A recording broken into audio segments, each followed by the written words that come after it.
everyone, welcome to Equipat. মই নিৰ্মল ডেকা সকলোকে এটি নতুন ক্লাছলৈকে স্বাগতম জনাইছো আৰু আজিৰ ক্লাছটোৰ আমি কেইটামান কুৱেশ্যন আমাৰ আগৰ ক্লাছটোৰ নিচিনাকৈ আজিৰ ক্লাছটোৰ আমি কেইটামান এনফোৰ্সমেন্টৰ কাৰণে বহুত বেছি ইম্পৰ্টেন্ট কুৱেশ্যন কৰিবলৈ গৈ আছো আৰু আজিৰ ক্লাছটো যেতুকে এক্সামলৈকে খুব বেছি কম সময় আছে বেছি দিন নাই মাজত মাত্ৰ দুদিন আছে আৰু এই দুদিনৰ ভিতৰত আমি কৰিবনো কিনো পাৰিম তাৰ ভিতৰত চোৱা আমি সকলোৱে জানো যে ম্যাথছ এণ্ড ৰিজনিং এই দুইখিনি পোৰছনৰ পৰা মাত্ৰ 15টা কুৱেশ্যন হে আমাৰ এক্সামত আহিব আৰু সেই 15টা কুৱেশ্যন যাতে গোটেইখিনি কৰিব পাৰো তাৰে প্ৰচেষ্টাৰে আজি ক্লাছটো লৈ আনিছো ইয়াতে আমি বহুত কেইটা ইম্পৰ্টেন্ট কুৱেশ্যন চেষ্টা কৰিম আৰু ইয়াৰে পাছত আৰু এটি ক্লাছ লম আৰু হেতু ক্লাছটো আমি কেইটামান ইম্পৰ্টেন্ট কুৱেশ্যন ট্ৰাই কৰি পেলাই আমি গোটেই সিলেবাসটো কমপ্লিট কৰিম ইয়াতে এনেকুৱা নহয় যে বহুত বেছি কুৱেশ্যন আছে কিন্তু সকলোকে এটাই এডভাইস দিলো যে ইয়াতে যিকেইটা কুৱেশ্যন আছে গোটেইকেইটা ভালদৰে চাই যাবা কাৰণ ইয়াৰে ভিতৰত কুৱেশ্যন কমন পৰাৰ চান্স খুব বেছি আছে তো স্টাৰ্ট কৰিছো ক্লাছটো আজিৰ ক্লাছটো আছেনো কি তো স্টাৰ্টিংত তোমালোকে দেখিবা আজিৰ ক্লাছটোত মেইনলি আমাৰ এইকেইটা চেপ্টাৰৰ ওপৰত কুৱেশ্যন মই লৈ আনিছো number system LCM HCF average percentage আৰু ৰেশিও প্ৰপৰচন তো গোটেইকেইটা চেপ্টাৰে খুব বেছি ইম্পৰ্টেন্ট হয় যিকোনো এটা এক্সামৰ পইণ্ট অফ ভিউৰে তো ইয়াৰে কেইটামান ইম্পৰ্টেন্ট কুৱেশ্যন এনেকুৱা নহয় যে প্ৰতিটো টপিকৰ বহুত বেছি কুৱেশ্যন আনিছো নাই সিলেক্টিভলি এইকেইটা চেপ্টাৰৰ ভিতৰত যিকেইটা বেছি ইম্পৰ্টেন্ট কুৱেশ্যন সেইকেইটা কুৱেশ্যন হে ইয়াতে আমি আলোচনা কৰিবলৈ গৈ আছো তো প্ৰথমতে আমি আৰম্ভ কৰিছিলো ইয়াৰে যিমান কেইটা চেপ্টাৰ আছে এই গোটেইকেইটা চেপ্টাৰৰ কুৱেশ্যন আজিৰ এই ক্লাছটো আমি ৰেন্ডমলি আলোচনা কৰিম এনেকুৱা নহয় যে অকল নাম্বাৰ সিস্টেম সিলেক্টিভলি কৰিলো এনেকুৱা নহয় ৰেন্ডমলি অকমান মিক্স আপো হৈ আছে আৰু সিৰিয়েলিও আছে তো প্ৰথম কুৱেশ্যনৰ ফালে আহিছো এইটো হৈছে আমাৰ প্ৰথমটো কুৱেশ্যন যিটো আমাৰ নাম্বাৰ সিস্টেমৰ কুৱেশ্যন এটা হয় আৰু এনেকুৱা ধৰণৰ কুৱেশ্যন আগতেও এপিএসসিৰ আহি গৈছে তো এইবাৰো আমি এক্সপেক্ট কৰিব পাৰো এনেকুৱা কুৱেশ্যন আহিব পাৰে প্ৰথম কুৱেশ্যনটো কি কৈছে সকলোৱে ট্ৰাই কৰা কেনেকৈনো হ'ব এইটোৰ এনসাৰ কাৰেক্ট এনসাৰনো কি আহিব আৰে কৈছে how many times does the number 3 occurs in the units place for the numbers ranging 200 to 330 এটা 200 পৰা 330 ৰ ভিতৰত এককৰ ঘৰত ইউনিট প্লেছত চাবাৰে ইয়াৰে কি কৈছে ইউনিট প্লেছত তিনি অংকটো বা এনে নাম্বাৰ 3 বুলি কৈছে বা ডিজিট 3 একেই কথা হয় তিনি অংকটো বা তিনি সংখ্যাটো কিমান বাৰ আহিব ইউনিট প্লেছত ইউনিট প্লেস বুলি কোৱাৰ লগে সকলোৱে চাগে ভালদৰে জানা ইউনিট প্লেস কোনটো আছে 200 পিছত এনেকুৱা কোনটো সংখ্যা আছে যিটো সংখ্যাৰ এককৰ ঘৰত 3 পোৱা যায় 203 তাৰ পাছত কোন আহিব 213 তো এনেকুৱা আহি থাকিব সংখ্যা আৰু আমি সকলোৱে জানো যেতিয়া যিকোনো এশটা সংখ্যাৰ ভিতৰত অৰ্থাৎ 200 ৰ পৰা 300 লৈকে ইয়াতে কিমানটা সংখ্যা আছে ইয়াতে টোটেল 100টা সংখ্যা আছে যিকোনো এশটা সংখ্যাৰ ভিতৰত সদায়ে যিকোনো এশটা সংখ্যাৰ ভিতৰত সদায়ে এককৰ ঘৰত তিনি অংকটো বা যিকোনো এটা অংক সদায় 10 বাৰ আহিব ঠিক আছে তো 200 ৰ পৰা 300 লৈকে টোটেল কিমান বাৰ আহিব 10 বাৰ তিনি অংকটো আহিব যদি তোমালোকে এইটো গম নোপোৱা তোমালোকে এনেকৈ কৰিও চাব পাৰিবা 200 3 13 তাৰ পিছত কি আহিব 223 আহিব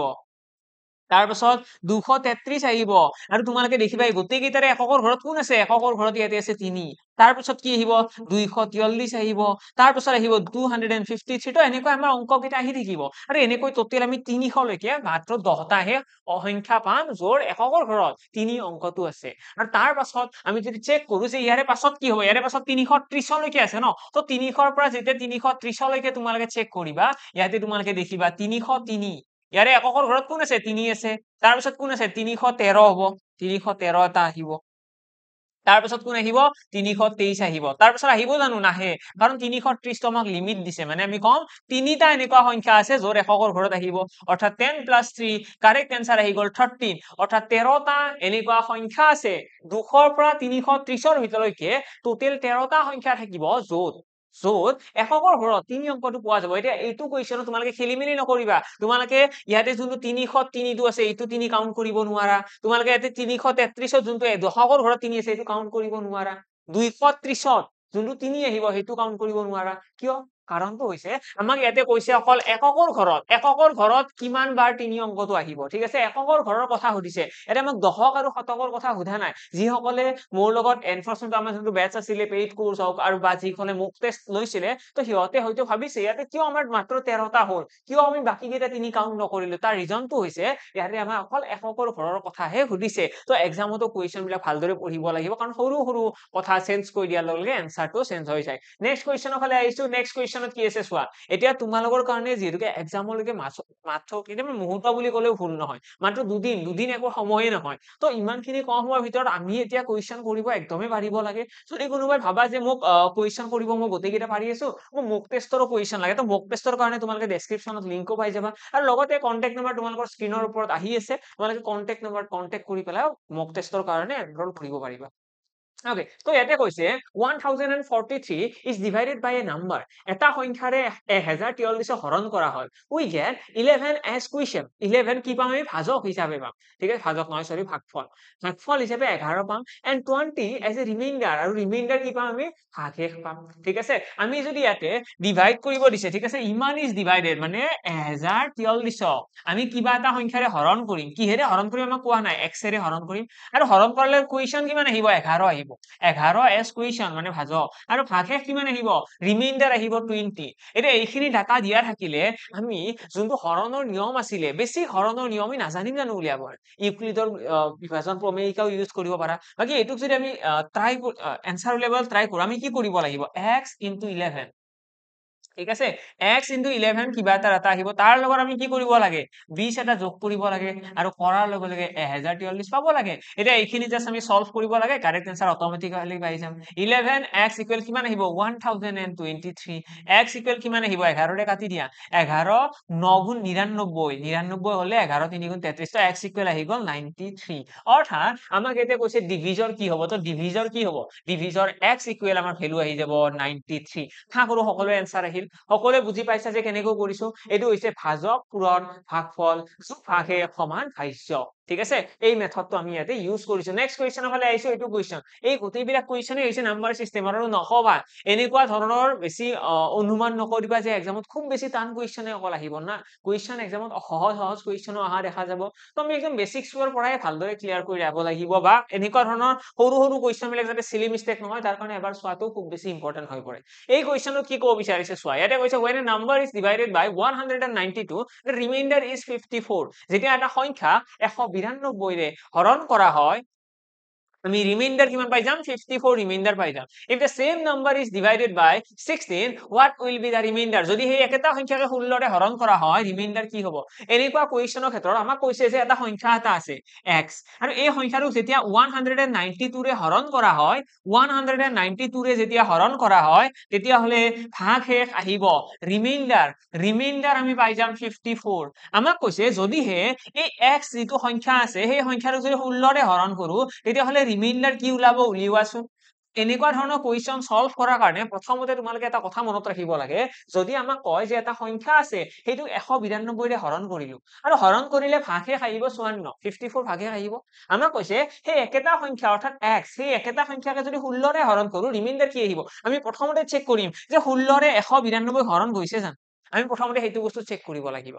আমি প্ৰথমতে চেক কৰিব লাগিব যে 16 ৰে 192 হৰণ গৈছে জানো। যদি 16 ৰে এইটো হৰণ যায়, যদি হৰণ যায় তেতিয়াহে আমি এইটো কুৱেশ্যনৰ এনসাৰ উলিয়াব পাৰিম। যদি হৰণ নাযায় এনসাৰ আমি এক্সেক্টলি উলিয়াব নোৱাৰো। আমাৰ কি হয় তেতিয়া আমাৰ এৰৰ অকনমান আহিব। এৰৰ মানে কেনেকুৱা চোৱা, এনসাৰ উলিওৱা প্ৰবলেম নাই। আজি মই যদি কওঁ যে সূৰ্যটো পশ্চিম ফালৰ পৰা উদয় হয় নেকি, তোমালোকে যদি কৈ দিয়া যে হয় সূৰ্য পশ্চিম ফালৰ পৰা উদয় হয় নেকি, সাপোজ তোমালোকে কৈ দিলা হয় উদয়, প্ৰবলেম একো নাই। উত্তৰ দিয়াত কি যায়, উত্তৰ ভুল বা শুদ্ধ হ'ব কিবা এটা হ'ব, উত্তৰ দিব পাৰি, যি টি উত্তৰ দিব পাৰি। আৰু ইয়াৰেও তেনেকুৱা, আমি যেতিয়া 16 ৰে এইটো হৰণ কৰিম, হৰণ নগলেও আমি ইয়াৰে এনসাৰ কিবা এটা ক'ব পাৰিম। এনসাৰ উলিওৱা টেকনিক আছে, হয়তো দুই এজনে আমাক কৈও দিব যে পাৰি এনসাৰ ওলাব, কিন্তু সেইটো একদম কাৰেক্ট ৱে নহয়। তাত কি হয় অকনমান চিলি মিষ্টেক হোৱাৰ চান্স থাকে। তো সেই কাৰণে আমি কেতিয়াও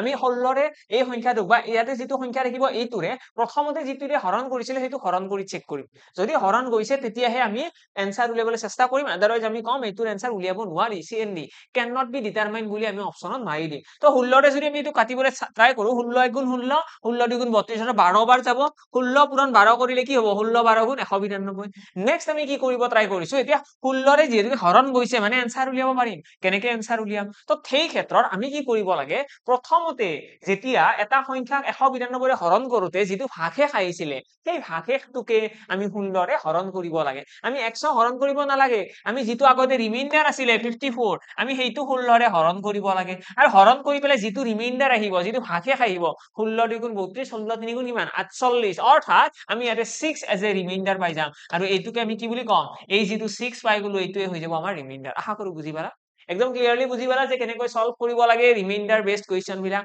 আমাক যদি এনেকুৱা ধৰণৰ কুৱেশ্যন দিয়ে আমি সলভ কৰিব পাৰিম। ওকে, নেক্সট কুৱেশ্যনৰ ফালে আহিছো। এতিয়া নেক্সট কুৱেশ্যন কি আহিব,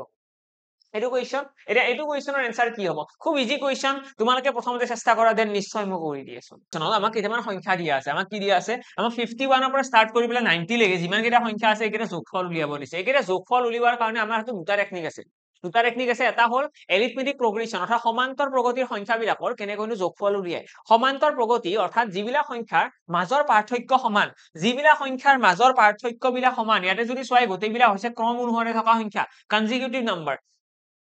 বা এনেকৈ ক'ব পাৰো যে সংখ্যাবিলাকৰ মাজৰ পাৰ্থক্য 1 তো এই সংখ্যাকেইটাৰ ক্ষেত্ৰত আমি যদি ইহঁতৰ সাম উলিয়াব বিচাৰো আমি ডাইৰেক্টলি কি কৰিব পাৰো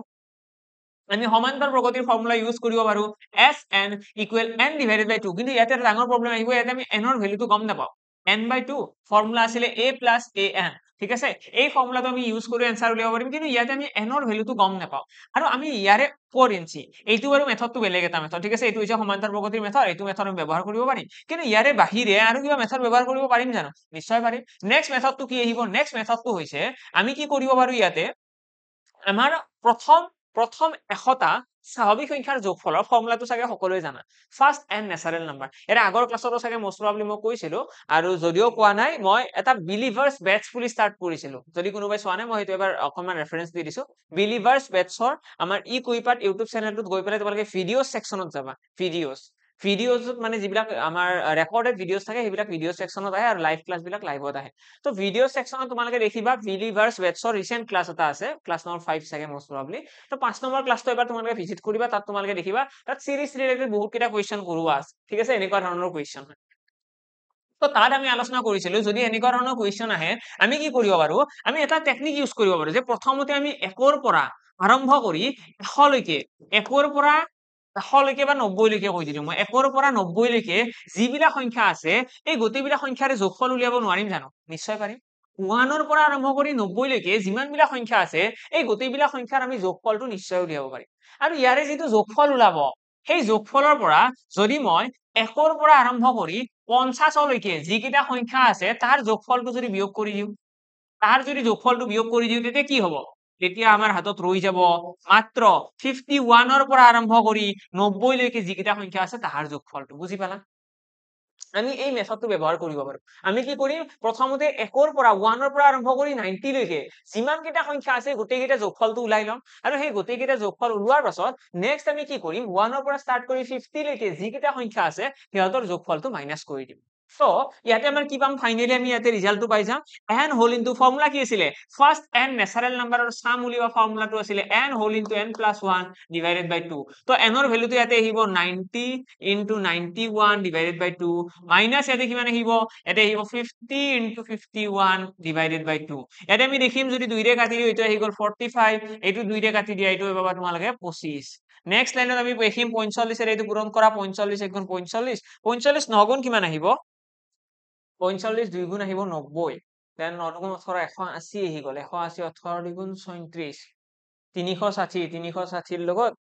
360 405 তো 405 আৰু 4 409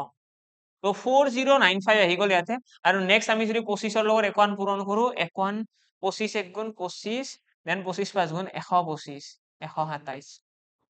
তো ফাইনালি আমাৰ आंसर কিমান আহি গল 1275 ইয়াতে আহি গল এটা আমি জাস্ট কৰিব কি লাগে 4095 ৰ পৰা 1275 টো মাইনাস কৰি দিয়া কাৰেক্ট आंसरটো তোমালোকে ডাইৰেক্টলি পাই যাবা ইয়াতে আহি গল 0 ইয়াতে আহি গল 2 তাৰ পিছত আহি যাব আমাৰ কিমান 40 ৰ পৰা 12 গলে 28 ঠিক আছে কাৰেক্ট आंसर আহি গল তো আমাৰ এইটোৱে হৈ গল 2820 will be our correct answer মই কৰিলো কি মেথড তোমাক আকৌ মেনশন কৰিছো আমি প্ৰথমতে কি কৰিছো sum of first and natural number আমি সকলোৱে জানো যেতিয়া প্ৰথম 100টা প্ৰথম 80টা প্ৰথম 20টা সংখ্যাৰ যেতিয়া যোগফল উলিয়াব দিয়ে তাৰ ক্ষেত্ৰত আমি এই ফৰ্মুলাটো বহুত ধুনীয়াকৈ ব্যৱহাৰ কৰিবলৈ জানো ফাৰ্স্ট এন্ড নেচাৰেল নাম্বাৰ প্ৰথম এটা স্বাভাৱিক সংখ্যা তো তেনেকুৱা কোৱেশ্চনৰ ক্ষেত্ৰত আমি এইটো ব্যৱহাৰ কৰো তো ইয়াতেও আমি সেইটো এই কোৱেশ্চনৰ অকনমান আমি শিফট কৰি পেলাই সেইটো মেথডলৈকে কনভাৰ্ট কৰিছো তাত আমি দেখিছো প্ৰথমতে 1 ৰ পৰা 90 লৈকে লৈছো তাৰ পিছত 1 ৰ পৰা 50 লৈকে যিখিনি আছে সেইখিনি বিয়োগ কৰি দিছো কাম খতম ওকে নেক্সট কোৱেশ্চনৰ ফালে আহিছো নেক্সট কোৱেশ্চনত কি আছে চোৱা এতিয়া লগতে যদি কাৰোবাৰ কিবা ডাউটস থাকে যিকোনো কোৱেশ্চন কোনোবা এটা কোৱেশ্চন বুজি পোৱা নাই অলপমান বুজি নাপালো সেইখিনি কথা তোমালোকে কমেন্ট বক্সত জনাব পাৰা লগতে তোমালোকে এটা কাম কৰিব পাৰা সেইটো হৈছে মোৰ টেলিগ্ৰাম চেনেলত গৈ পেলাই তোমালোকে কমেন্ট কৰিব পাৰা ঠিক আছে টেলিগ্ৰাম চেনেলত তোমালোকে টেলিগ্ৰাম চেনেলটো মই নামটো কৈ দিছো মেথছ বাই নিৰ্মল ছাৰ তোমালোকে সাৰ্চ কৰিব পাৰা মেথছ বাই নিৰ্মল ছাৰ মেথছ বাই নিৰ্মল ছাৰ চাৰ্চ কৰিবা, তাত তোমালোকে গৈ পেলাই এবাৰ কমেন্ট কৰি জনাই দিবা বা মেছেজ কৰি দিবা টেলিগ্ৰাম চেনেলত, তাতো মই তোমালোকক বুজাই দিম লগে লগে। এতিয়া কথাটো হ'ল তাৰ লগতে এইটো কুৱেশ্যন তোমালোকে ট্ৰাই কৰা। মই এটা ডাউট এটা আছিলে, মই কওঁ বুলি ৰৈ আছিলে, টেলিগ্ৰামত মোক কোনোবা এজনে সুধিছিলে, মই সেইটো ক্লিয়াৰ কৰাই দিওঁ একেলগে। কি আছিলে, এক মিনিট ৰবা দেই, মই চেক কৰি দিছো। এজন ল'ৰা এজনে কুৱেশ্যন এটা কৰিছিলে, এটা ডাউট এটা আছে যে এটা কুৱেশ্যন আছে, কুৱেশ্যনটোত কি কৈছে, চেলাৰী বেছড কুৱেশ্যন হয়, পাৰ্চেন্টেজ চেলাৰী বেছড কুৱেশ্যনত ইনভেলিড দিয়া আছে। আচ্ছা, চেলাৰী নহয়, এইটো ইলেকশ্যন বেছড কুৱেশ্যন। এতিয়া ইনভেলিড দিয়া আছে 20%, এ গট 55% অফ টোটেল ভোট, মানে 44% হ'ব নে বি কিমান পাৰ্চেন্ট হ'ব? ওকে, তো চোৱা, ল'ৰাজন হৈছে বিকি দাস। বিকিয়ে কৈছিলে, চোৱা বিকি, কথাটো এনেকুৱা, যদি আমি এইটো কুৱেশ্যনৰ এনচাৰৰ ফালে চাওঁ, আমাৰ এই যোনটো তুমি কুৱেশ্যন কৰিছা তাত কৈছে যে এজন ল'ৰাই কিমান পাইছে, ইনভেলিড কৈছে 20%। ইনভেলিড যদি 20% হয়, সদায় আমি কি কওঁ, টোটেল সদায় 100%। টোটেল যদি 100% হয়, ইনভেলিড কিমান হ'ব? ইনভেলিড কৈছে 20%, মানে ভেলিড হৈ যাব 80%। হ'ল, এইখিনিলৈকে সকলোৱে বুজি পালা। 100% টোটেল ভোট, তাৰে ইনভেলিড 20, মানে ভেলিড 80%। তাৰ পাছত তুমি কৈছা ইয়াতে A got 55% of total vote. A got 55% of total vote. এতিয়া এই লাইনটোৰ অসমীয়াটো হৈছে এ নামৰ মানুহজনে, এই এ নামৰ মানুহজনে ইয়াতে ভোট পাব ন, এ ইয়াতে ভোট পাব আৰু বি এ ইয়াতে পাব। এতিয়া এ নামৰ মানুহজনে টোটেল ভোটৰ 55 পাইছে। টোটেল ভোটৰ 55 বুলি ক'লে আমি 80ৰ 55 উলিয়াব নালাগে। আমাক যেতিয়া টোটেল ভোট বুলি কয়, তেতিয়া আমি ডাইৰেক্টলি ইয়াতে লিখিব পাৰো যে টোটেল ভোটৰ 55 মানে 55%। টোটেল ভোট হৈছে এইটোৰ 55%, বুজি পালা? আমাক যদি এক্সামত ক'লে হয় যে ভেলিড ভোটৰ 55, তেতিয়াহ'লে আমি 80ৰ 55% ওলালোহেঁতেন। যিহেতুকে আমাক কৈছে টোটেল ভোটৰ 55%, মানে আমি কম এ পাইছে 55%। এতিয়া চোৱা, এ যদি 55% পাইছে, টোটেল ভেলিড ভোট কিমান আছিলে? 80। 80ৰ 55% এ পাইছে, মানে বাকীখিনি কোনে পাব? বি পাব। তো 80ৰ তোমালোকে 55টো বিয়োগ কৰা, বুজি পালা? তো আমি ইয়াতে কি কম, 25%। 25%, কিমান হ'ল? 25% ভোট পাব বি এ। তো তুমি ইয়াতে কৈ আছিলা যে 36 হ'ব নে আৰু 56% হ'ব, কোনটো হ'ব? তো ইয়াতে চিলি মিষ্টেক তোমাৰ এইখিনি যে আমাক যেতিয়া টোটেল ভোটৰ 55 বুলি ক'ব, আমি কম যে ডাইৰেক্টলি সেইটোৱে টোটেল ভোট মানে কি 100%ৰ 55%, বুজি পালা? 100ৰ 55%। আমাক যদি কয় ভেলিড ভোটৰ 58%, তেতিয়াহে আমি 80ৰ 58% ওলালোহেঁতেন। আৰু এতিয়া বিৰ কথাত যেতিয়া আমি যাম, বি এ 45% ভোটটো পাব নোৱাৰে, কাৰণ ভেলিড ভোট ইমান নাইয়ে। ভেলিড ভোট আছে কিমান? 80, আৰু তাৰে 55%তো এ লৈ গ'ল ন। 55% এ তাত আছে, মানে বাকী 25% বি তাত থাকিব, তেতিয়াহে আমাৰ গোটেই ফ্লো চাৰ্টটো মিলি থাকিব। তো এইটো হৈছে আমাৰ কুৱেশ্যনটোৰ এনচাৰ, বা এইটো হৈছে আমাৰ এপ্ৰ'চ চলভ কৰা। বাকীখিনি আশা কৰো বুজি পাবা। আৰু যদি কিবা ডাউটছ থাকে, নেক্সট টাইম তোমালোকে আকৌ এবাৰ তুমি ক্লাছত টেলিগ্ৰামত জনাই দিবা, আই উইল ৰিপ্লাই ইট, ঠিক আছে? Okay, next আমি আহিছো এইটো কুৱেশ্যনৰ ফালে। এইটো কুৱেশ্যনত কি আছে, এইটো কুৱেশ্যনত আমাক স্কুৱেৰ কেইটামান দিয়া আছে, আৰু আমি সকলোৱে জানো যেতিয়া স্কুৱেৰৰ যোগফল উলিয়াব দিয়ে, আমাৰ হাতত তাৰ কাৰণে এটা ধুনীয়া ফৰ্মুলা আছে, n whole into n plus 1 whole into twice n plus 1 আৰু ডিভাইডেড বাই আছে 6। ইয়াতে যদি ডাটা কেইটা বহাই দিও, এনসাৰ লগে লগে আহিব। 20 আছে ইয়াতে, 20 ইনটু 21 ইনটু কিমান আহিব, 20 2 গুণ 40 একে 41, 41। এটা 6 ৰে যদি কাটিবলৈ ট্ৰাই কৰা, 3 ৰে কাটি দিয়া তোমালোকে এইটো 7 বাৰ, 2 ৰে এইটো কাটি দিয়া 10 বাৰ। তো কাৰেক্ট আনসাৰ কিমান আহিব, 10 7 গুণ 70, 41ৰ ভাগ মাতা। 41 7 গুণ কিমান আহিব, 7 1 গুণ 7, 7 4 গুণ 28, তো 2870 আহি যাব আমাৰ কাৰেক্ট এনসাৰ। তো লগে লগে এনসাৰটো ওলাই আহিল। জাস্ট জানিব কি লাগে, এই ফৰ্মুলাটো জানিব লাগে। যদি তোমালোকে বিচৰা যে সিৰিজৰ আমাৰ গোটেইখিনি কনসেপ্ট লাগে, আধা ঘন্টাৰ ক্লাছ এটা কৰোৱা আছে, বিলিভাৰ্ছ বেটছৰ ক্লাছ নম্বৰ 5 চাগে মষ্ট প্ৰবাবলি, তো তোমালোকে এবাৰ সেইটো চাই ল'বা। তাত আমি গোটেইকেইটা এনেকুৱা সিৰিজ বেস কুৱেশ্যনে অলৰেডি কৰা আছে। নেক্সট কুৱেশ্যনৰ ফালে আহিছো, এইটো কুৱেশ্যন। এটা কি কৈছে, what will be the value of কিমান, এইটো এটা ভেলু উলিয়াব দিছে। এই কুৱেশ্যনটো আৰু ইয়াৰে যোনটো আগতে কৰিছিলো, সেই কুৱেশ্যনৰ মাজত কিবা কানেকশ্যন আছে জানো? এইটো কুৱেশ্যন আৰু এইটো কুৱেশ্যন আৰু এইটো কুৱেশ্যনৰ কানেকশ্যন আছে নে? আছে, বিশাল কানেকশ্যন আছে। প্ৰথম কথা, ইয়াতে আমাক স্কুৱেৰ উলিয়াব দিছে, তো আমি ফৰ্মুলা কোনটো ইউজ কৰিম? ফৰ্মুলা ইউজ কৰিম আমি n whole into n plus 1 whole into twice n plus 1। এই ফৰ্মুলাটো আমি ইয়াতে ব্যৱহাৰ কৰিম, আৰু লগতে ডিভাইড বাই 6 এইটো ফৰ্মুলা ব্যৱহাৰ কৰিম। লগতে আমি এইটো কনসেপ্ট ইয়াতে ইউজ কৰিম যে প্ৰথমতে 1 স্কুৱেৰ প্লাছ এনেকৈ গৈ পেলাই আমি 25 স্কুৱেৰ, ইয়ালৈকে আমি যোগফলটো ওলাই ল'ম, ঠিক আছে? আৰু ইয়াৰে পৰা আমি বিয়োগ কৰি দিম কোনটো, 1 স্কুৱেৰ প্লাছ এনেকৈ গৈ পেলাই 10 স্কুৱেৰলৈকে। 10 স্কুৱেৰলৈকে যিখিনি ডাটা আছে এইখিনি বিয়োগ কৰি দিম, লগে লগে কাৰেক্ট এনসাৰটো আহি যাব। তো আমি যদি সলভ কৰিবলৈ ট্ৰাই কৰো, ইয়াতে দেখিম 25 ইনটু 26 ইনটু 51 ডিভাইডেড বাই 6। ইয়াতে মাইনাস কিমান আহিব, মাইনাস আহিব 10 ইনটু 11 ইনটু 21 ডিভাইডেড বাই 6। তো আমি যদি এইখিনি সলভ কৰিবলৈ ট্ৰাই কৰো, আমি দেখিম এইটো কিহেৰে কাট খাব। এইটো কাটি দিয়া 3 ৰে যাব জানো, 3 ৰে যাব। 3ৰে কাটি দিয়া 2 বাৰ 3ৰে এইটো কাটি দিয়া 17 বাৰ তাৰপিছত 2 আছে 2ৰে এইটো কাটি দিয়া 13 বাৰ হৈ গ'ল তাৰপিছত এইটো যদি কাটি দিও 3ৰে কাটি দিয়া এইটো 7 বাৰ আৰু 2ৰে কাটি দিয়া এইটো 5 বাৰ তো নেক্সট আমি যদি সলভ কৰিব চাও ইয়াতে আহি গ'ল 25 13 আৰু 17 25 10 গুণ 250 তাৰপিছত 25 3 গুণ 75 তো কিমান হ'ব 250 তাৰপিছত থাকি গ'ল আমাৰ 325 পূৰণ 17 আৰু লগতে ইয়াতে মাইনাস কিমান আহিব 11 7 গুণ 77 লৈ 5 পূৰণ কৰিলে 5 7 গুণ 35 3 5 7 গুণ 35 39 38 385 এইটো আহি গ'ল 385 আৰু ইয়াতে আছে আমাৰ 325 into 17 এইখিনি যদি আমি পূৰণ কৰো আৰু কিমান আহিব কাৰেক্ট आंसर গোটেইখিনি ক্যালকুলেশন কৰি দিলে আমি কাৰেক্ট आंसर পাই যাম ইয়াতে জাস্ট এইখিনি আমি কৰিব বাকি আছে বেলেগ নাই এইটো আহি গ'ল 50 আৰু 85 ৰ 5 আহি গ'ল 8 আহিছে 70 দুগুণ 34 ৰ লগত 8 কৰিলে 42 2 আহি গ'ল 4 70 3 গুণ 51 তো 55 ইয়াতে আহি গ'ল -385 এইখিনি ক্যালকুলেট কৰি দিয়া কাৰেক্ট आंसर আহি যাব এটা আছে আমাৰ 5525 আৰু এটা আমাৰ আছে ইয়াতে 385 এইখিনি মাইনাস কৰি দিলে আমাৰ কারেক্ট आंसरটো লগে লগে ওলাই আহিব তো দ্যাটস ইট তো ক'ব গ'লে আমাৰ ইটো কোৱেশ্চনৰ এনসাৰত আমি জাস্ট দুটা আমি এতিয়ালৈকে যিমানখিনি কোৱেশ্চন কৰিছিলো দুটা মেথডৰ কোৱেশ্চন কৰিছিলো সেই দুটা কোৱেশ্চনৰ মেথডৰ কোৱেশ্চনৰে জাস্ট এটো ইমপ্লিমেন্টেশন হয় থাৰ্ড টাইপ অফ কোৱেশ্চন ইয়াতে দুটা মেথড একেলগে ব্যৱহাৰ হৈছে প্ৰথমতে এইটো ফৰ্মুলা ব্যৱহাৰ কৰিব লাগিব আৰু লগতে আমি কি কৰিব লাগিব ইয়াতে আমি এইখিনিও ব্যৱহাৰ কৰিব লাগিব নেক্সট কোৱেশ্চনৰ ফালে আহিছো এইটো কোৱেশ্চন এটা এইটো কোৱেশ্চন সকলোৰে হোমৱৰ্ক থাকিব এইটো কোৱেশ্চনত তোমালোকক মই ফৰ্মুলাটো কৈ দিছো যদি হে কিউবৰ কথা কয় sum of first n natural numbers cube বুলি ক'লে sum of first n natural number cube বুলি ক'লে আমাৰ ফৰ্মুলাটো খুব ইজি হয় এটো হৈছে n whole into n plus 1 divided by 2 whole square ঠিক আছে এইটো ফৰ্মুলা কিছুমানে এইটো কেনেকৈ লিখে যে n square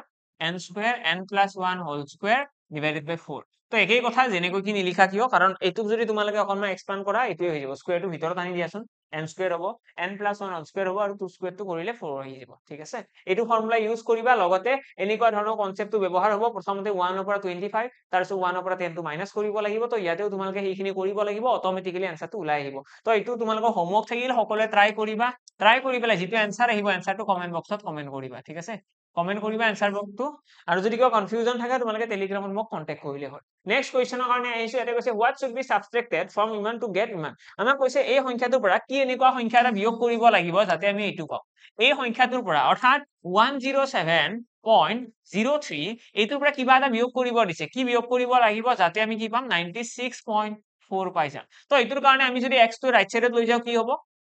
x to the right side লৈ যা x equal finally আহি যাব 107.03 minus 96.4 এইখিনি জাস্ট আমি সলভ কৰিব লাগে এটা দশমিকৰ ক্যালকুলেশনৰ কাৰণে সকলোৱে চাগে বহুত ভালদৰে জানা আমি কৰিব কি লাগে দশমিকটো দশমিকৰ তলত ৰাখিব লাগে আৰু বাকিখিনিৰ ওপৰত আমি বেছি গুৰুত্ব দিব নালাগে 96.40 হৈ গ'ল এটো যদি আমি ক্যালকুলেট কৰিবলৈ ট্ৰাই কৰো 3 ৰ পৰা 0 গলে 3 এ থাকিব দেন ইয়াতে কিমান আহি যাব 6 আহি যাব ইয়াতে 7 নাই 6 আছে তো 0 আহি গ'ল 10 ৰ পৰা 9 গলে থাকি গ'ল 1 অৰ্থাৎ 10.60 যদি আমি বিয়োগ কৰি দিও ফাইনালি আমাৰ आंसर আহি গ'ল 10.60 সদায় মনত ৰাখিবা যেতিয়া দশমিকৰ ক্যালকুলেশন কৰিবলৈ কৰাৰ প্ৰয়োজন হ'ব তেতিয়া হলে এনেকৈ কৰিবলৈ ট্ৰাই কৰিবা আদাৰৱাইজ ক্যালকুলেশন ভুল হোৱাৰ সম্ভাৱনা খুব বাঢ়ি যাব যদি আমি ইয়াতে যদি ডাইৰেক্টলি 3 ৰ পৰা 4 বিয়োগ কৰি দিও হৈছে আৰু গোটেইখিনি গ'ল ঠিক আছে তো এইটো সিলি মিস্টেক নকৰিবা আৰু এক্সামৰ অপচন বিলাকো এনেকুৱা দিব যে তোমালোকৰ ভুলকৈ आंसर আহিলেও অপচনৰ লগত মিলি যাব তো সেইকাৰণে অকনমান ডাবল কেয়াৰফুল বুলি ক'লেও ভুল নহয় বেছি কেয়াৰফুল হ'ব লাগিব এনেকুৱা ইজি কোৱেশ্চন বিলাকত নেক্সট কোৱেশ্চনৰ ফালে আহিছো ইয়াতে কি কৈছে two numbers are in the ratio of 3:4 দুটা সংখ্যাৰ আমাক অনুপাত দিয়া আছে আৰু লগতে কৈছে if their LCM is 108 যদি সিহঁতৰ লসাগু 108 হয় then their HCF will be সিহঁতৰ HCF কি হ'ব দুটা সংখ্যাৰ আমাক অনুপাত দিয়া আছে 3:4 আৰু সিহঁতৰ LCM ও দিয়া আছে আমাক কৈছে HCF কি হ'ব প্ৰথম কথা এটা যেতিয়া অনুপাত দিয়া থাকে অনুপাতৰ পৰা LCM আৰু HCF কেনেকৈ উলিয়ায় অনুপাতৰ পৰা LCM আৰু HCF কেনেকৈ উলিয়ায় আমি তাৰ কাৰণে ৰিলেচন জানিব লাগিব LCM যদি LCM যদি অনুপাতৰ ৰিপ্ৰেজেন্টেশনত ক'ব লগা হয় LCM সমান সদায় তোমালোকে মনত ৰাখিবা HCF into a into b আৰু where a আৰু b কি হয় a আৰু b হৈছে অনুপাত a আৰু b কি হয় অনুপাত তো এই ক্ষেত্ৰত আমি ইয়াতে যদি এই ফৰ্মুলাটো ব্যৱহাৰ কৰো LCM ৰ ভ্যালু ইয়াতে অলৰেডি আমি গম পাওঁ 108 HCF কিমান আছে HCF আমি নাজানো সেইটো মই উলিয়াবহে দিছে লগতে আমি যদি a আৰু b ৰ ভ্যালুটো ইউজ কৰিবলৈ ট্ৰাই কৰো ইয়াতে দেখিম 3 ইনটু 4 আহি যাব তো 4 3 গুণ 12 12 ৰে 108 কাটিলে 12 9 গুণ কিমান 108 তো HCF কিমান আহি গল 9 আহি গল তো ডাইৰেক্টলি আমি আনসাৰটো গম পাই গলো তোমালোকে মনত কি ৰাখিব লাগে মনত ৰাখিব লাগে এইটো লাইনত কি লিখা আছে যে যদি লসাগুৰ কথা কয় লসাগু সমান গসাউ পূৰণ সংখ্যা দুটাৰ পূৰণফল সংখ্যা দুটা মানে কি অনুপাত দুটাৰ কথা হৈছে তো ইয়াতে অনুপাতক মই ৰিপ্ৰেজেন্ট কৰিছো a ইনটু b ৰ সৈতে লগতে আৰু এটা ফৰ্মুলা খুব বেছি ইম্পৰ্টেন্ট সেইটো হৈছে LCM আৰু HCF ৰ একদম বেসিক ফৰ্মুলা হয় তাত আমি LCM ইনটু HCF পূৰণ কৰি দিও আৰু পূৰণ কৰি পেলাই দুটা সংখ্যাৰ পূৰণফল হিচাপে ৰিপ্ৰেজেন্টেশন দিব পাৰো মানে যিকোনো দুটা সংখ্যাৰ পূৰণফল সেই সংখ্যা দুটাৰ স্পেসিফিক্যালি সেই দুটা সংখ্যাৰ LCM আৰু HCF ৰ পূৰণফলৰ সমান হয় ঠিক আছে এইটো ফৰ্মুলা মনত ৰাখিবা এইটো ফৰ্মুলা মনত ৰাখিবা এই দুইটা ফৰ্মুলা খুব বেছি ইম্পৰ্টেন্ট হয় আৰু দুইটা ফৰ্মুলাতে অলপমান ডিফাৰেন্স আছে ইয়াতে যদি চোৱা ইয়াতে a আৰু b মানে এই সংখ্যা দুটাৰ কথা কোৱা নাই a আৰু b মানে হৈছে অৰিজিনেল সংখ্যা দুটা আমি যদি দুটা সংখ্যাৰ কথা কওঁ সেই সংখ্যা দুটাৰ পূৰণফল সেই সংখ্যা দুটাৰ স্পেসিফিক্যালি সেই সংখ্যা দুটাৰ LCM আৰু HCF ৰ পূৰণফলৰ সমান কিন্তু যেতিয়া আমি এইটো ফৰ্মুলা কথা কওঁ ইয়াতে আমাৰ a আৰু b কি ৰিপ্ৰেজেন্ট কৰিছে ৰেশিও ইয়াতে আমাক কি কৈছে যে এটা সংখ্যাৰ লসাগু সমান সদায় কি হ'ব গসাউ আৰু সংখ্যা দুটাৰ অনুপাতৰ পূৰণফলৰ সমান অনুপাত সদায় কোপ্ৰাইম হ'ব লাগিব এইটো কথা সকলোৱে মনত ৰখাটো ইম্পৰ্টেন্ট নেক্সট কোৱেশ্চনৰ ফালে আহিছো এইটো কোৱেশ্চন এতিয়া এইটো কোৱেশ্চন সকলোৱে চেষ্টা কৰাটো খুব বেছি ইম্পৰ্টেন্ট কাৰণ এনেকুৱা কোৱেশ্চন এক্সামত আহিব পাৰে আৰু যদি এইটো তোমালোকে এনেকৈ দেখিবলৈ অলপমান অশান্তি হৈছে তেতিয়ালে তোমালোকে এইটো কৰিব পাৰা যে ইয়াৰে পিছৰ পাৰ্টটো তলত আহিব ঠিক আছে তলত কি আছে 941 ইনটু 941 প্লাস আছে প্লাস কি আছে 149 ইনটু 149 ঠিক আছে এই দুটা আমাৰ 149 ইনটু 149 ঠিক আছে এইখিনি পাৰ্ট তোমালোকে এতিয়া ইগনোৰ কৰিব পাৰা ঠিক আছে এইখিনি একেই বস্তু এইখিনি মই কাটি দিলো তো আমি এইটো হৈছে কোৱেশ্চন তো এইটো কোৱেশ্চনৰ এনসাৰ কি হ'ব এতিয়া এইটো কোৱেশ্চনৰ যদি এনসাৰৰ ফালে যাও তোমালোকে প্ৰথমতে ফৰ্মুলা মনত ৰাখিবই লাগিব ইয়াতে যদি ভালদৰে মন কৰা যে এইটো হৈছে a + b হোল স্কয়াৰ এইটো হৈছে a - b হোল স্কয়াৰ এইটো কি হয় 941 দুটা আছে ন মানে স্কয়াৰ তো আমি এইটোক যদি এনেকৈ ৰিপ্ৰেজেন্টেশনত ৰাখো আমি যদি এনেকৈ লিখো যে a + b হোল স্কয়াৰ 941 ক মই কৈ দিলো 941 ক মই কৈ দিলো a বুলি ঠিক আছে 149 ক মই কৈ দিলো b বুলি তো a + b হোল স্কয়াৰ হৈ গল এটো কি হ'ব a - b হোল স্কয়াৰ ঠিক আছে আৰু লগতে তলৰ পিনে কোন আহিব 941 দুটা আছে মানে স্কয়াৰ প্লাস b স্কয়াৰ এটা এইখিনিক যদি অকনমান আমি সিম্পলিফাই কৰিবলৈ ট্ৰাই কৰো সকলোৱে গম পাবা a + b হোল স্কয়াৰ মানে কি a square plus b square plus twice ab a - b whole square মানে a square plus b square minus twice ab ঠিক আছে মাইনাস টুৱাইস ab তো আমি অকনমান সলভ কৰিবলৈ ট্ৰাই কৰিছো আমি যেটা সলভ কৰিম ইয়াতে দেখিম a square plus b square আচ্ছা ইয়াতে প্লাস আছে ওকে প্লাস টুৱাইস ab ঠিক আছে প্লাস কি হ'ব a square plus b square minus twice ab আৰু ইয়াতে তোমালোকে দেখিবলৈ পাবা টুৱাইস ab কাট খাই যাব আৰু তলত অলৰেডি আমাৰ কি আছে a square plus b square আছে এটা কি কৰিবা এইটো a square plus b square তো এনেকৈ কাটি দিবা জানো এনেকৈ কাটি দিবা জানো a square plus b square ৰৈ যাব একদম নোৱাৰা দেই এইবিলাক নাটক নকৰিবা কাৰণ আমি এনেকৈ কাটিব তেতিয়াহে পাৰিম যদিহে পূৰণত থাকে ইয়াতে পূৰণত নাই ন তো আমি ওপৰৰ ক্যালকুলেশন খিনি আৰু অলপ কৰিব লাগিব আৰু অলপ কৰিলে আমি দেখিম 2 whole into a square plus b square হ'ব এতিয়া কিন্তু পূৰণত আছে ঠিক আছে এতিয়া কিন্তু পূৰণত আছে আৰু পূৰণত থাকিলে আমি কাটিব পাৰিম তো ফাইনালি আমাৰ এনসাৰটো কিমান আহি গল 2 আহি গল তো ডাইৰেক্টলি আমি এনসাৰটো দিব পাৰিম 2 যদিহে আমি ফৰ্মুলাটো জানো আৰু যদি ফৰ্মুলা আমি মনত নাৰাখো এনেকুৱা কোৱেশ্চনৰ ক্ষেত্ৰত আমাৰ বহুত বেছি টাইমও লাগি যাব আৰু লাষ্টত গৈ পেলাই সিলি মিস্টেক হোৱাৰ চান্সও খুব বেছি বাঢ়ি যাব আশা কৰো বুজি পালা সকলোৱে ধুনীয়াকৈ যদি ডাউটস থাকে জনাবলৈ নাপাহৰিবা নেক্সট কোৱেশ্চনৰ ফালে আহিছো এইটো কোৱেশ্চন খুব ইজি কোৱেশ্চন এটা ইয়াতে দিয়া আছে ইয়াতে জাস্ট আমি ভি বদমাছ ৰুলটো ইউটিলাইজ কৰিব লাগে আৰু লগে লগে x ৰ ভ্যালুটো ওলাই আহিব সকলোৱে ভিডিওটো পজ কৰা এন্ড ট্ৰাই কৰা নিজৰ ফালৰ পৰা একদম স্টাৰ্টিংত তোমালোকে ভিডিওটো পজ কৰিব লাগে চেষ্টা কৰিব লাগে কাৰণ এক্সামত তোমালোকে নিজেই কৰিব লাগিব আফটাৰ অল তাত কোনো শিকাবলৈ নাথাকে সো নিজৰ প্ৰেক্টিসটো মেইনলি ফোকাস কৰা এৰে আমি দেখিছো x ব্ৰেকেটৰ ভিতৰত আমাৰ যিমান কেইটা আছে কোনটো ব্ৰেকেট আগতে কৰিম সকলোৱে জানা প্ৰথমতে কৰিব লাগে ফাৰ্স্ট ব্ৰেকেট অৰ্থাৎ এইটো ব্ৰেকেট তাৰ পিছত কি কৰিব লাগে সেকেন্ড ব্ৰেকেট বা কাৰ্লি ব্ৰেকেট বুলি কওঁ আৰু লাষ্টত আমি কৰো ক্লোজ ব্ৰেকেট ঠিক আছে ক্লোজ ব্ৰেকেটটো আমি একদম লাষ্টত সলভ কৰিম এৰে যদি আমি চাও ইয়াতে আছে -a টোক যদি আমি বাহিৰত লৈ আনো কি হ'ব মাইনাসে মাইনাসে প্লাস অৰ্থাৎ এইটো হৈ গল 4a হৈ গল ঠিক আছে 4a আৰু কাৰ্লি ব্ৰেকেট আছে 4a টো যদি আকৌ আমি -2 লগত পূৰণ কৰো 8 হৈ যাব 8 মাইনাস ঠিক আছে -8a তো আমি গম পাই গলো এই ক্লোজ ব্ৰেকেটৰ ভিতৰত কোন আছে -8a আছে তাৰ পাছত কোন আছে ইয়াতে আছে প্লাস দিলু 5 আছে তাৰপিছত এইটো ব্ৰেকেট সলভ কৰা -a আছে -a প্লাস হৈ যাব অৰ্থাৎ টুৱাইস a লগত এইটো কৰিলে ক্লোজ ব্ৰেকেটৰ ভিতৰত আহিব -4a ঠিক আছে -4a আৰু ইকুৱেল আছে ইয়াতে 4a এতিয়া নেক্সট লাইনত যদি আমি আকৌ সলভ কৰিবলৈ যাও ইয়াতে x এটা অলৰেডি আছে তো ইয়াতে দেখিলো আমি কি হ'ব 8a আছে ইয়াতে আছে 5 আৰু 4 এইখিনি পূৰণ কৰি দিয়া বা এইটো পূৰণ কৰি দিয়া পূৰণ কৰিলে তোমালোকে দেখিবা এইটো -8ax 8ax ইয়াতে কিমান আহিব ইয়াতে আহিব প্লাস নহয় দেই এইটো প্লাস হৈ নাথাকে এইটো মাইনাস হৈ যাব মাইনাস আহিব 5 4 গুণ 20a আৰু ইয়াতে আছে 4a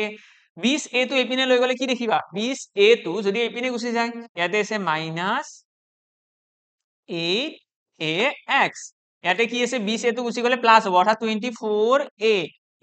a কাট খাই গল ঠিক আছে 8 ৰে 24 কাটি দিয়া 8 3 গুণ 24 তো আমি ইয়াতে দেখিলো -x ইকুৱেল আহি গল 3 মানে x ইকুৱেল কি হ'ব x ইকুৱেল -3 ঠিক আছে x ইকুৱেল -3 মাইনাস এটা কমন লৈ দিয়া কাম খতম তো x ৰ ভ্যালুটো আমি কি পাই গলো -3 পাই গলো তো কব গলে কোৱেশ্চনটো খুব ইজি আছিলে জাস্ট আমি জানিব লাগে কেনেকৈ সলভ কৰে আৰু সলভ কৰিব জানিবৰ কাৰণে কি জানিব লাগিব তাৰ কাৰণে আমি বদমাছ ৰুলটো জানিব লাগে বদমাছ ৰুলটো যি সকলে জানে যি সকলে এইটো ধুনীয়াকৈ ইউটিলাইজ কৰিব জানে তোমালোকৰ এনেকুৱা ধৰণৰ সিম্পলিফিকেশনৰ কোৱেশ্চন আহিলে কেতিয়াও মিস্টেক নহয় তো সেইটো কনফিডেন্স ৰাখিব পাৰা নেক্সট কোৱেশ্চনৰ ফালে আহিছো নেক্সট কোৱেশ্চন কি আছে এটো কোৱেশ্চন এভাৰেজৰ এটা কোৱেশ্চন হয় খুব ইন্টাৰেস্টিং কোৱেশ্চন যেটো এক্সামত আহি থকা দেখা যায় এবাৰ চেষ্টা কৰা নিজৰ ফালৰ পৰা ইয়াতে কৈছে the average age of class of 39 student 39 জন ছাত্ৰৰ কথা কৈছে ইজ 15 ইয়াৰ্স 39 জন ছাত্ৰৰ এভাৰেজ বয়সটো আমাক দিয়া আছে 15 বছৰ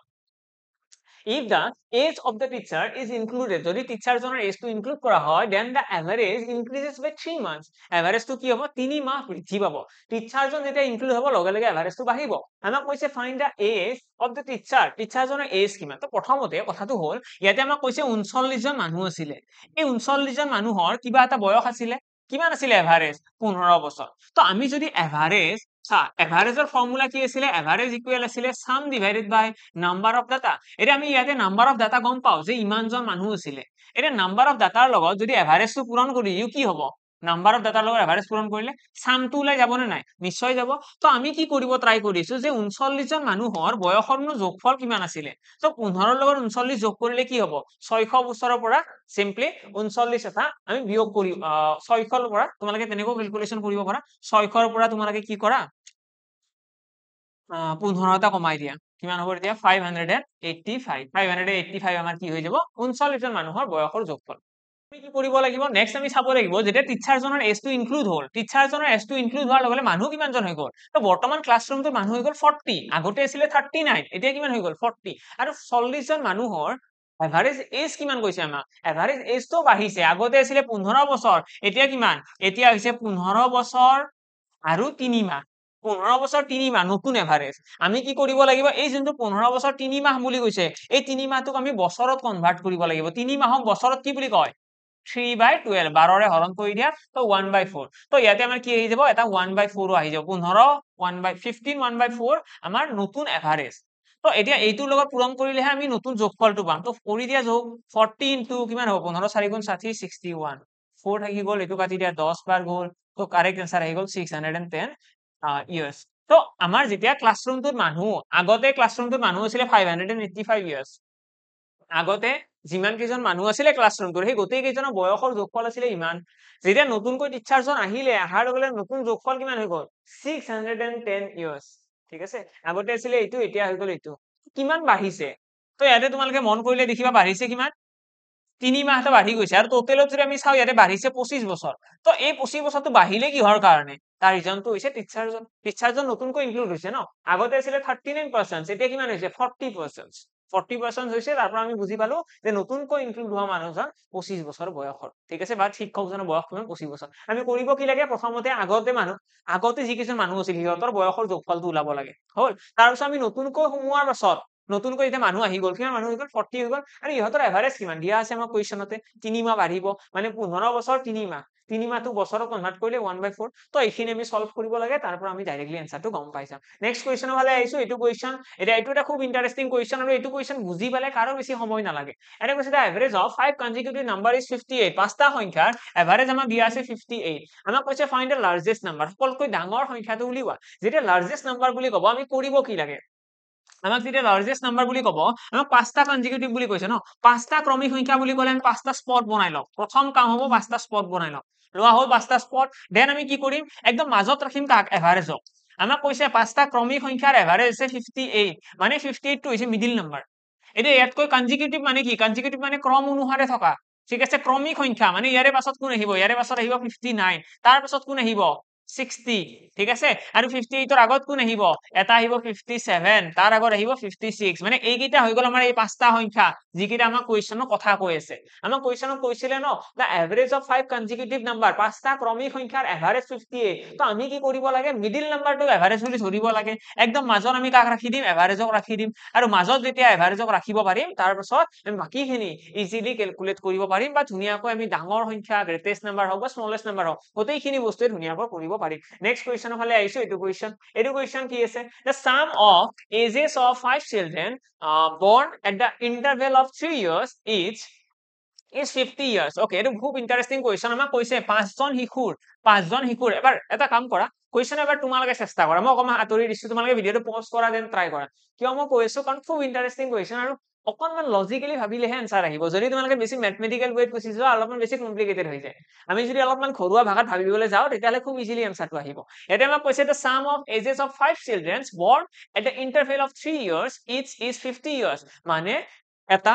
বয়সৰ কথা কৈছে সিহঁতৰ পাঁচজন শিশুৰ বয়সৰ যিটো যোগফল আছে সেইটো হৈছে 50 বছৰ পাঁচজন শিশুৰ বয়সৰ যোগফল মই যদি কওঁ পাঁচটা শিশু আছে আৰু ইহঁতৰ যোগফলটো কিমান 50 বছৰ কিন্তু এই গোটেই কেইজন লৰাই এই যে পাঁচজন শিশু আছে গোটেই কেইজনে কি হৈছে 3 বছৰৰ ইন্টাৰভেলত জন্ম পাইছে মানে যদি এইবাৰ কোনোবা এটা ল'ৰা জন্ম পালে তাৰে 3 বছৰ পিছতহে এটা জন্ম পাব তাৰে 3 বছৰ পিছতহে এটা জন্ম পাব মানে কথাটো এনেকুৱা যে এজন ল'ৰাৰ যদি বয়স x তাৰে পিছত জন্ম হোৱা জনৰ বয়স কিমান জানানে x + 3 বা x - 3 বুলি ক'ব পাৰা x প্লাস বা মাইনাস কিবা এটা ক'লে হ'ল তো আমি কি ক'লো এজন ল'ৰাৰ বয়স x এজনৰ কিমান হ'ব x + 3 মানে 3 বছৰ আগতে জন্ম হৈছে এইজন ল'ৰা আৰু তাতকৈ 3 বছৰ আগতে কোনোবা এজন জন্ম হৈছে মানে সেইটো হৈ গ'ল x + 6 এজন x + 3 একজন x + 6 তাৰ পাছৰজন x + 9 তাৰ পাছত কি হ'ব x + 12 মানে 3 বছৰৰ গ্যাপতহে জন্ম হৈছে তো টোটেলত আমি পাঁচজন মানুহ পাই গলো এতিয়া এই পাঁচজন মানুহৰ বয়সৰ যোগফল কিমান হ'ব 1 2 3 4 5 পাঁচটা x আছে 5x প্লাস এইকেইটা যোগ কৰিলে কিমান হ'ব 6 3 9 9 2 গুণ 18 9 3 গুণ 27 30 তো 30 হৈ গ'ল আমাৰ ঠিক আছে 30 হৈ গ'ল আমাৰ কিমান ইহঁতৰ হৈ গ'ল গোটেই কেইজনৰ যোগফল এইটো আৰু এই যোগফলটো আমাৰ কুৱেশ্যনত কি কৈছে 50 বছৰৰ সমান হয়নে নাই আমাৰ কৈছে ন যে পাঁচজন শিশুৰ বয়সৰ যোগফল 50 বছৰ অৰ্থাৎ ইয়াৰে পৰা আমি ডাইৰেক্টলি ক্যালকুলেট কৰিব পাৰিম 5x = 20 x = আহি গ'ল 4 ঠিক আছে x ৰ ভ্যালুটো আহি গ'ল 4 আৰু x ৰ ভ্যালুটো গম পাৰ লগে আমি চাব লাগে ইয়ংগেষ্ট মানে কি সকলোতকৈ সৰু শিশুজনৰ বয়স কিমান তো সকলোতকৈ শিশু আমি ধৰিছো সকলোতকৈ সৰু x মানে সকলোতকৈ সৰু হৈছে 4 বছৰ বয়স তাৰে পিছৰ ল'ৰাজনৰ 7 বছৰ বয়স তাৰে পিছৰ ল'ৰাজনৰ 10 বছৰ বয়স তাৰে পিছৰ ল'ৰাজনৰ কিমান হ'ব 13 বছৰ বয়স আৰু তাৰে পিছৰ ল'ৰাজনৰ 16 বছৰ বয়স আশা কৰো বুজি পালা সকলোৱে ধুনীয়াকৈ খুব ধুনীয়া কুৱেশ্যন এটা আছিলে এইটো কুৱেশ্যন আমি যদি কুৱেশ্যনৰ ল্যাঙ্গুৱেজৰ ফালৰ পৰা চাব লাগে এইটো কুৱেশ্যনৰ একদম ধুনীয়া 4 ষ্টাৰ বা 5 ষ্টাৰ ৰেটিং দিব পৰা যায় ন 5 ষ্টাৰ ৰেটিংয়ে দিব পাৰি এইটো নেক্সট কুৱেশ্যনৰ ফালে আহিছো এইটো কুৱেশ্যনত কি কৈছে person is 3 times older than his son এজন ল'ৰাজনৰ কথা হৈছে এইটো হৈছে এজ ৰিলেটেড কুৱেশ্যন যিটো কুৱেশ্যন আমি এক্সামত দেখিয়ে থাকো এনেকুৱা ধৰণৰ কুৱেশ্যন তো এজ ৰিলেটেড কুৱেশ্যনৰ কাৰণে অকমান সাজু হৈ যাবা তো সেইকাৰণে মই এক্সামৰ আগত এটা এজ ৰিলেটেড কুৱেশ্যন দেখাই দিলো এক্সামত আমাৰ এজ ৰিলেটেড কুৱেশ্যন আহা খুব বেছি দেখা যায় আৰু এপিএসসি এক্সামৰ ফালৰ পৰা চাব গ'লে তো এনেকুৱা কুৱেশ্যন আহিবই এক্সামত আৰু এনেকুৱাও হ'ব পাৰে যে আজি মই পঢ়াই আছো তোমালোকে সানডে এক্সামত গৈ পেলাই দেখিলা এইটো কুৱেশ্যনে আহিছে ওকে ট্ৰাই কৰিবা ভালদৰে এইকেইটা কুৱেশ্যন এটা কৈছে a person is 3 times older than his son এজন মানুহ এজন তাৰ a person is 3 times older than his son এজন ল'ৰা এজন আছে শিশু এজন আছে son বুলি মই কৈ দিলো আৰু এজন আছে person ঠিক আছে এজন মানুহ তেওঁৰ শিশুতকৈ 3 গুণ বেছি ডাঙৰ ঠিক আছে a person is 3 times older than his son মানে চনৰ বয়স যদি 1 বছৰ হয় পুৰুষজনৰ বয়স কিমান হ'ব এই মানুহজনৰ বয়স 3 গুণ মানে 3 বছৰ এনেকুৱা ন এ পাৰ্চন ইজ 3 টাইমছ 3 গুণ দেন ইজ সন তো শিশুজনতকৈ 3 গুণ তাৰপিছত কি কৈছে 6 ইয়াৰ্ছ হেন্স মানে 6 বছৰ পিছত 6 বছৰ পিছত 6 বছৰ পিছত কি হ'ব 6 বছৰ পিছত বয়স দুইৰে বাঢ়িব ন এনেকুৱাতো নহয় যে অকল দেউতাকৰ বয়স বাঢ়িব বা পুতেকৰ বয়স বাঢ়িব 6 বছৰ পিছত দুয়োজনৰে বয়স বাঢ়িব ঠিক আছে আজি 2025 চলি আছে আজিৰ পৰা গৈ পেলাই যদি 5 বছৰ পিছত 2030 চলিব আৰু 30ত বয়স এনেকুৱা নহয় যে অকল মোৰ বাঢ়িব তোমালোকৰো বাঢ়িব সকলোৰে বয়স বাঢ়িব হয়নে প্ৰতিটো বস্তুৰে বয়স বাঢ়িব তেনেকুৱা তো ইয়াতে আমাক কৈছে আৰু 6 বছৰ পিছত সিহঁতৰ বয়সৰ অনুপাত হ'ব কিমান 5:2 6 বছৰ পাছত সিহঁতৰ বয়সৰ অনুপাত 5:2 আমাক কৈছে what is the present age of the person present age কি হ'ব সেই মানুহকেইজনৰ তো এইটো উলিওৱাৰ কাৰণে বহুত মেথড ইউজ কৰিব পাৰো তাৰে ভিতৰত সকলোতকৈ বেষ্ট মেথডটো হৈছে ক্ৰছ মাল্টিপ্লাইং মেথড আৰু ক্ৰছ মাল্টিপ্লিকেশ্যন মেথডটো আজি মই এক্সপ্লেইন নকৰো কাৰণ আজি এক্সপ্লেইন কৰিবলৈ গ'লে যিসকলে মোৰ ক্লাছ 1 আছিল সিহঁতে বুজি নাপাব আৰু যিসকলে যদি বিচৰা যে ক্ৰছ মাল্টিপ্লিকেশ্যন চাও বুজিব ইচ্ছা আছে মই এবাৰ দেখাই দিম বাৰু লাষ্টত তো প্ৰথমতে আমি ইজি মেথডত কৰিছো আমি এনেকৈ কৰিব পাৰো যেহেতু আমাক ৰেশিও দিয়া আছে ৰেশিওৰ পৰা অৰিজিনটো ওলাই লোৱা আমি কম 3x হৈছে দেউতাকৰ বয়স ঠিক আছে আৰু x হৈছে পুতেকৰ বয়স আৰু 6 বছৰ পাছত সিহঁতৰ বয়স কিমান হ'ব এইটো হ'ব 3x যদি বৰ্তমান হয় 6 বছৰ পিছত কি হ'ব 6 ইয়াৰ্ছ হেন্স এইটো হ'ব আৰু সিহঁতৰ 6 বছৰ পিছত বয়সৰ অনুপাতটো আমাক দিয়া আছে কিমান 5/2 হৈ যাব তো এইখিনি তোমালোকে সলভ কৰা x ৰ মানটো উলিওৱা লগে লগে তোমালোকে এনসাৰটো পাই যাবা কিমান হ'ব ইয়াতে আহি গ'ল 3 2 গুণ 6x প্লাস আহি গ'ল 12 ইয়াতে আহি গ'ল 5x ইয়াতে আহি গ'ল 30 তাৰপিছত আমি যদি অকনমান সলভ কৰো ইয়াতে দেখিম x ইকুৱেল কিমান আহিব 18 x ৰ ভ্যালুটো আহি গ'ল 18 তাৰপিছত আমাক কৈছে কি what is the present age of the person এজন মানুহজনৰ বৰ্তমান বয়স কিমান তো মানুহজনৰ বৰ্তমান বয়স আছিল কিমান 3x ন 3x মানে কিমান হ'ব 18 3 গুণ 54 ন 54 তো 54 will be our correct answer তো বৰ্তমান মানুহজনৰ বয়স হৈছে 54 বছৰ আৰু পুতেকৰ বয়স কিমান পুতেকৰ বয়স হৈছে 18 বছৰ ঠিক আছে 18 বছৰ এতিয়া এইখিনি যদি আমি ক্ৰছ মাল্টিপ্লিকেশ্যন মেথড ইউজ কৰিবলৈ যাওঁ আমি এইটো এটা মেথড ব্যৱহাৰ কৰিব পাৰো যেটো মেথড মই সাইডত দেখাই দিলো ক্ৰছ মাল্টিপ্লিকেশ্যন মেথড কেনেকুৱা আমি প্ৰথমতে 3 ৰ লগত 2 টো পূৰণ কৰিম 5 ৰ লগত 1 টো পূৰণ কৰিম কি হ'ব 3 2 গুণ 6 5 1 গুণ 5 এই 6 আৰু 5 ৰ মাজৰ পাৰ্থক্য কিমান 1 তো আমি ইয়াতে লিখিম 1 ৰেশিও ঠিক আছে 6 আৰু 5 ৰ মাজৰ পাৰ্থক্য কিমান 3 2 গুণ 6 5 1 গুণ 5 6 ৰ পৰা 5 গলে থাকিব 1 তো আমি লিখিছো 1 ৰেশিও এতিয়া 1 ৰেশিও সমান কি নেক্সট আমি কি কৰিম 2 ৰ লগত 6 টো পূৰণ কৰিম 5 ৰ লগত 6 টো পূৰণ কৰিম সেইকাৰণে মেথডটোৰে নাম হৈছে ক্ৰছ মাল্টিপ্লাই মানে ক্ৰছ কৰি পেলাই পূৰণ কৰিব লাগে তো প্ৰথমতে আমি 3 ৰ লগত 2 পূৰণ কৰিছো 5 ৰ লগত 1 পূৰণ কৰিছো নেক্সট আমি 2 ৰ লগত 6 পূৰণ কৰিছো 5 ৰ লগত 6 পূৰণ কৰিছো আৰু ইয়াতে আমি লিখিছো 6 2 গুণ 12 6 5 গুণ 30 আৰু এই 30 আৰু 12 ৰ আমি পাৰ্থক্যটো ল'ব লাগে আৰু পাৰ্থক্য আমি সকলোৱে জানো 18 আৰু এই যিটো 18 আহিছে এইটোক আমি কি কৰিব লাগে বেস ৰেশিও অৰ্থাৎ ওপৰৰ যিটো অনুপাত আছে তাৰ লগত পূৰণ কৰিব লাগে 18 ৰ লগত 3 পূৰণ কৰি দিয়া 18 3 গুণ 54 বছৰ মানুহজনৰ বয়স 18 ৰ লগত 1 পূৰণ কৰি দিয়া 18 1 গুণ 18 পুতেকজনৰ বয়স মানে ক'ব গ'লে এইটো বেলেগ একো নহয় এইটো হৈছে এইটো মেথডৰ অলপমান ইমেজিনাৰী ফৰ্মেট এই সেম মেথডটো আমি ইয়াতে কৰিছো কিন্তু ইয়াতে আমি মুখে মুখে কৰি পেলাই এনসাৰ ওলাব পাৰো কিন্তু ইয়াতে আমি ক্যালকুলেশন খিনি ধুনীয়াকৈ বহাই পেলাই কৰিছো ঠিক আছে ডিফাৰেন্স এটোৱে এটো আমি মুখে মুখে কৰিব পাৰো ৰেশিও দুটা লিখি পেলাই ডাইৰেক্টলি কৰিলো ইয়াতে আমি কি কৰিব লাগে ক্ৰছ মাল্টিপ্লাই কৰিলো লিখিলো ধুনীয়াকৈ তাৰছত আৰু সিম্পলিফাই কৰিলো তেনেকুৱা বেলেগ একো ডিফাৰেন্স নাই নেক্সট কোৱেশ্চনৰ ফালে আহিছো এইটো কোৱেশ্চনত কি কৈছে ৰেশিও ৰেশিও এণ্ড প্ৰপৰ্শনেল কোৱেশ্চন হয় the sum of three numbers is 392 তিনিটা সংখ্যাৰ যোগফল আমাক দিয়া আছে লগতে আমাক কৈছে the ratio of first and second number প্ৰথম সংখ্যাটো first and second number ৰৰ আমাক ৰেশিওটো দিয়া আছে কি হ'ব ৰেশিওটো ফাৰ্স্ট এন্ড সেকেন্ড নাম্বাৰৰ আমাক ৰেশিওটো দিয়া আছে 2:3 লগতে আমাক কৈছে থাৰ্ড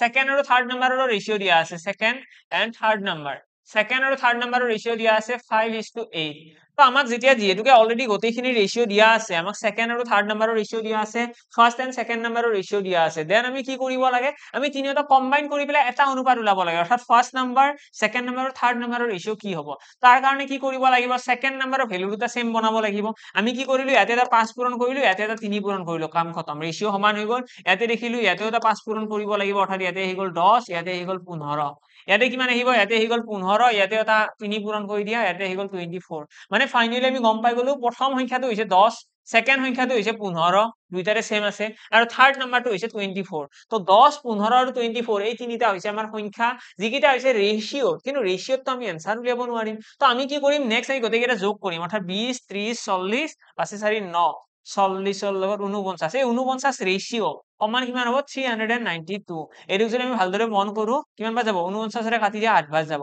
8 9 গুণ 72 তো r ইকুৱেল আমাৰ আহি গ'ল 8 r ৰ ভ্যালুটো যদি 8 আহি যায় আমাৰ কোৱেশ্চনত কি কৈছে ফাইন্ড দা ফাৰ্স্ট নাম্বাৰ প্ৰথম সংখ্যাটো কি হ'ব প্ৰথম সংখ্যাটো হৈছে 10 ৰেশিও মানে কিমান হ'ব 10 ৰেশিও তো ইয়াৰে পৰা ফাইনালি আমি ভ্যালুটো উলাই দিম 80 তো 80 উইল বি আवर কারেক্ট आंसर আশা কৰো সকলোৰে आंसर আহিছে কাৰো একো কনফিউজন আহা নাই এতিয়ালৈকে খুব ধুনীয়া কোৱেশ্চন এইটো আমাক দুটা সংখ্যা ৰেশিও দিয়াই আছিল গোটেইকেইটা আমি জাস্ট কৰিব কি লাগে first number second number third number তিনিটাৰ কম্বাইন ৰেশিওটো উলিয়াব লাগে ঠিক আছে a:b:c নিচিনা হয় আমি অলৰেডি ৰেশিও এণ্ড প্ৰপৰচনৰ এনেকুৱা ধৰণৰ কোৱেশ্চন ধেৰ কৰিছো তো আজিও এবাৰ পঢ়িলো কাৰণ এক্সামত খুব বেছি ইম্পৰ্টেন্ট হৈ পৰিব এনেকুৱা কোৱেশ্চন বিলাকে নেক্সট কোৱেশ্চনৰ ফালে আইছো এটা কি কৈছে the price of 12 kg of sugar is equal to that of 6 kg of rice 12 KG sugar মানে চেনি 12 কেজি চেনিৰ দামটো 6 কেজি চাউলৰ দামৰ সমান ঠিক আছে ইয়াতো আমি যিকোনো মেথড ইউজ কৰিব পাৰিম ইয়াতে আমাক কি কৈছে 12 কেজি 12 কেজি কি কেজিটো নিলিখিলেও হ'ব যেনেকৈ দুইটা কেজিয়ে কৈছে 12 কেজি চেনিৰ দামটো কি হয় 6 কেজি চাউলৰ দামৰ সমান 12 কেজি চেনিৰ দাম 6 কেজি চাউলৰ দামৰ সমান তো ইয়াৰে পৰা আমি কি কৰিব পাৰিম চোৱা 6 ৰে 12 কাটি দিয়ে দুইবাৰ তো আমি গম পাই গলো যে 1 কেজি চাউলৰ দাম 2 কেজি চেনিৰ দামৰ সমান নহয় জানো 1 কেজি চাউলৰ দাম 2 কেজি চেনিৰ দামৰ সমান আমাক কোৱেশ্চনত কৈছে এটা price of 10 KG sugar and 1 KG চেনি 10 কেজি সুগাৰ 10 কেজি চেনি আৰু 8 কেজি চাউলৰ দাম হৈছে 1040 টকা 10 কেজি চেনি আৰু 8 কেজি চাউলৰ দাম 1040 টকা আমি অলৰেডি গম পালো যে 1 কেজি চাউলৰ দাম 2 কেজি চেনিৰ দামৰ সমান ঠিক আছে তো আমি ইয়াতে আৰৰ জেগা টুৱাইস s বহাব নোৱাৰিম জানো নিশ্চয় পাৰিম হৈ গল লগে লগে आंसर আহি গল তো আমি যদি ইয়াতে ভ্যালু কেইটা বহাই দিও 10s 8 আৰৰ জেগাত কি হ'ব টুৱাইস s আহিব ইয়াতে আমাৰ আছে 1040 নেক্সট লাইনত আমি সলভ কৰিলে ইয়াতে দেখা পাম 8 দুগুণ 16 2 কিমান হ'ব 26 26s সমান কিমান আহিব 26s সমান আহিব 1040 নেক্সট আমি s ইকুৱেল যদি 26 ৰে কাটি দিয়া 25 4 গুণ 100 26 4 গুণ 140 তো 4 বাৰ যাব 40 আহি গল তো s ইকুৱেল কিমান আহি গল 40 মানে চেনিৰ দাম আমি গম পাই গলো চেনিৰ দাম 40 টকা চেনিৰ দাম যদি 40 টকা হয় তেতিয়া হলে চাউলৰ দাম কিমান হ'ব তো r ইকুৱেল কি হ'ব 2 পূৰণ s s ৰ দাম কিমান 40 তো 40 গুণ কিমান 80 টকা অৰ্থাৎ চাউলৰ কেজি প্ৰতি কেজি চাউলৰ দাম হৈছে 80 টকা প্ৰতি কেজি চেনিৰ দাম হৈছে 40 টকা আশা কৰো সকলোৱে বুজি পালা খুব ধুনীয়া কোৱেশ্চন আছিলে প্ৰথম লাইনটোতে আমাক হিন্টটো দিয়া আছিলে যে 12 কেজি চাউলৰ চেনিৰ দাম 6 কেজি চাউলৰ দামৰ সমান আৰু সেই হিন্টটো ব্যৱহাৰ কৰি আমি বহুত ইজিলি কোৱেশ্চনৰ आंसर উলিয়াব পাৰিলো নেক্সট কোৱেশ্চনৰ ফালে আহিছো নেক্সট কোৱেশ্চনত কি আছে চোৱা এটা আমাক কৈছে ইনভেষ্টমেন্ট ৰিলেটেড কোৱেশ্চন যেটো খুব বেছি ইম্পৰ্টেন্ট হৈ পৰে এনেকুৱা হ'ব পাৰে তোমালোকে পৰখি গৈ পেলাই প্ৰথম কোৱেশ্চনটো এই দেখি গলা বিজনেছমেনৰ আমাৰ বিজনেছৰ ইনভেষ্টমেন্ট ৰিলেটেড কোৱেশ্চন এটা কৈছে Amit started a business investing 25000 rupees after অমিতে এটা বিজনেছ কি কৰিছে স্টাৰ্ট কৰিছে আমি সকলোৱে জানো ইনভেষ্টমেন্ট ৰিলেটেড কোৱেশ্চন সলভ কৰাৰ কাৰণে প্ৰথমতে ইনভেষ্টমেন্ট লিখিব লাগে তাৰ পাছত আমি টাইম লিখিব লাগে ঠিক আছে প্ৰথমতে ইনভেষ্টমেন্ট লিখিম তাৰ পাছত আমি লিখিম টাইম আৰু একদম শেষত কি লিখিম শেষত লিখিম প্ৰফিট সকলোৱে জানা এইটো হৈছে ফৰমেট আৰু এই ফৰমেটটো যি সকলে জানে তোমালোকৰ চাগে অলৰেডি आंसर আহিয়ে গল মই ইমানখিনি লিখি থাকোতে आंसर আহিয়ে গল তো ইনভেষ্টমেন্ট আমাক কি কৈছে অমিতে ইনভেষ্ট কৰিছে 25000 টকা তাৰপিছত 3 মাহ পাছত কোনে ইনভেষ্ট কৰিছে বিনয় জয়েন কৰিছে কেপিটেল অফ 30000 টকা বিনয় ইনভেষ্ট কৰিছে 3000 আমি সকলোৱে জানো যে ইনভেষ্টমেন্টৰ এতে অনুপাত লিখিব লাগে ঠিক আছে ইয়াতে আমাৰ আহিব অমিত তাৰপিছত কোন আছে বিনয় তো অমিত আহি গল তাৰপিছত বিনয় আহি গল আমি যেনেকৈ ইয়াতে অনুপাত লিখিব লাগে তো